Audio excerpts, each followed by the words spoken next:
Hoy queremos saludar a Samuel. Su padre ejerció violencia vicaria sobre su madre pues a través de él. Aunque en un principio, Samuel, ¿qué tal? Muy buenas tardes.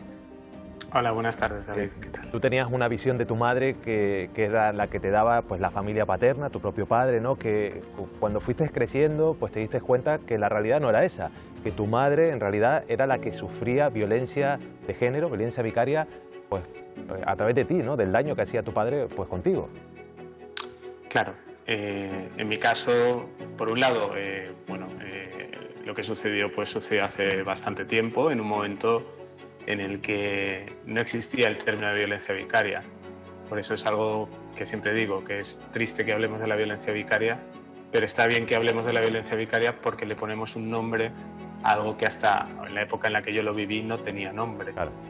Entonces, la violencia vicaria es exactamente eso, el que las hijas e hijos de madres que además sufren violencia de género somos utilizados con la finalidad de infligir un daño mayor, a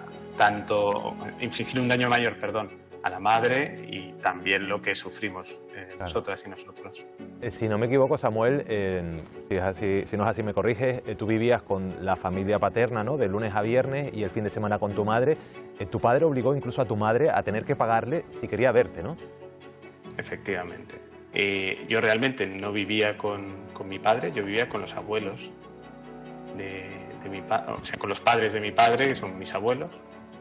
Y digamos que una parte de esa violencia, cuando hablamos de violencia, no solo hablamos de esa violencia física, y hay que entender que también existe la violencia psicológica, evidentemente, pero también lo que llamamos violencia económica, es decir, el forzar a las madres a pagar para ver a sus hijos, que es lo que yo viví, y lo que viví después, que es que mi padre, teniendo la obligación de pagar la mensualidad, cuando ya crecí, ya me hice adolescente, nunca la pagaba, o casi nunca, muy rara vez.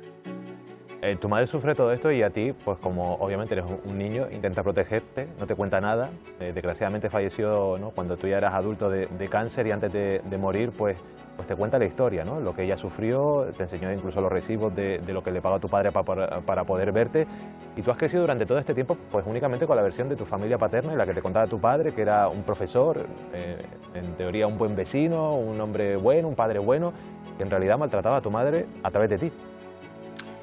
Sí, de hecho, precisamente en el perfil que hemos visto antes, que es el de Tomás Jimeno, se ha visto como que tenía esta vida social, ¿no? Era una persona conocida y podríamos decir que algo parecido pues pasaba con mi padre, en el sentido de que mi padre pues es una persona muy conocida en su entorno, muy famosa. Nadie habla mal de él desde el punto de vista público, pero sí, desde el punto de vista privado.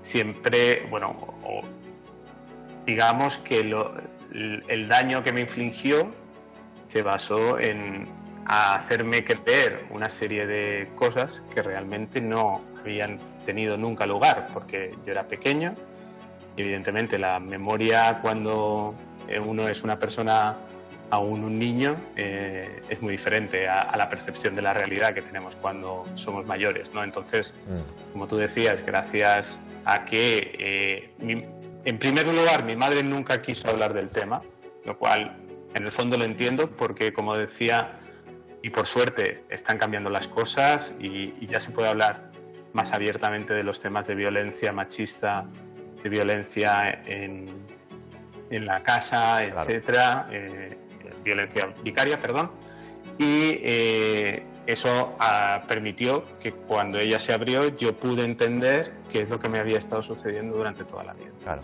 Me gustaría, Samuel, que se uniera a la conversación Lautaro León, él es psicólogo. Lautaro, muy buenas tardes. Hola, buenas tardes.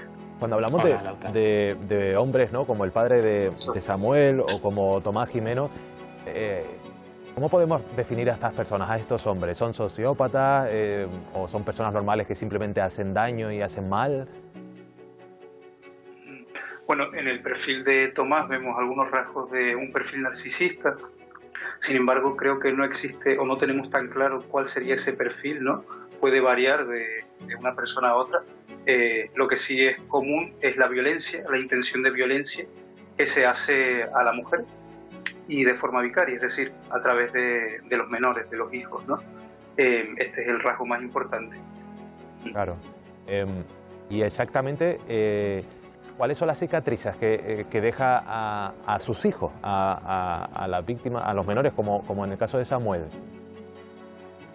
Al final el padre representa la figura que da esa protección, que da esa seguridad, y ver que esa figura es una figura de agresión sobre tu madre, que es la otra figura más importante para los niños, puede dejar grandes consecuencias psicológicas negativas, ¿no?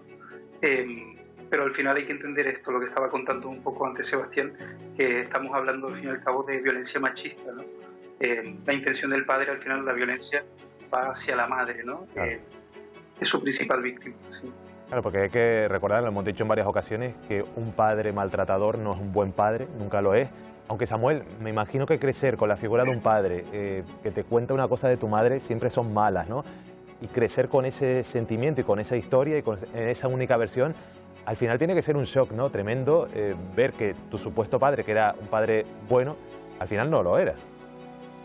Sí, por un lado, también quiero decir al hilo de lo que estamos comentando, ¿no? que la violencia vicaria existe de muchas maneras, ¿no? Desgraciadamente tenemos, y Lautaro también lo sabrá muy bien, tenemos estas noticias tristes y repugnantes como la del caso de Tomás, pero diariamente hay muchos niñas y niños que la padecen, ¿no?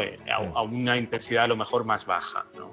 Y esto es lo que hay que tener en cuenta a la hora de contestarte, ¿no? Ese tipo de, digamos, abuso psicológico o de manipulación psicológica, sería más correcto, lo que al final hace es que nuestra percepción de la realidad cambie completamente y resulta complicado resetearte, ¿no? Es algo que vas haciendo como poco a poco durante varios años en tu vida, es ir aceptando que lo que había sido tu infancia era todo de otra manera, porque al final muchas de las ideas que tenemos en la infancia no tenemos recuerdos que las fundamenten.